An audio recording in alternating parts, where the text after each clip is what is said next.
ఆయన ఎవరు తీసుకోనండి వాయిస్ తీసుకుంటారు.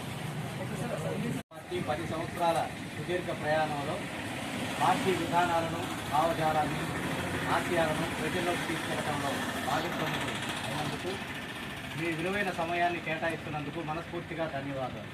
ఎన్నో ఆటుపోట్లు ఎదుర్కొన్నప్పటికీ సమాజంలో మార్పు తీసుకురావాలనే నా సంకల్పానికి చేయూత మరింత బలాన్ని 2024లో జరిగిన ఎన్నికల్లో ఘన విజయం సాధించడం, ప్రభుత్వంలో భాగస్వామ్యం అవ్వడం మనం ఆకాంక్షించిన మార్పు దిశగా ఒక చారిత్రాత్మక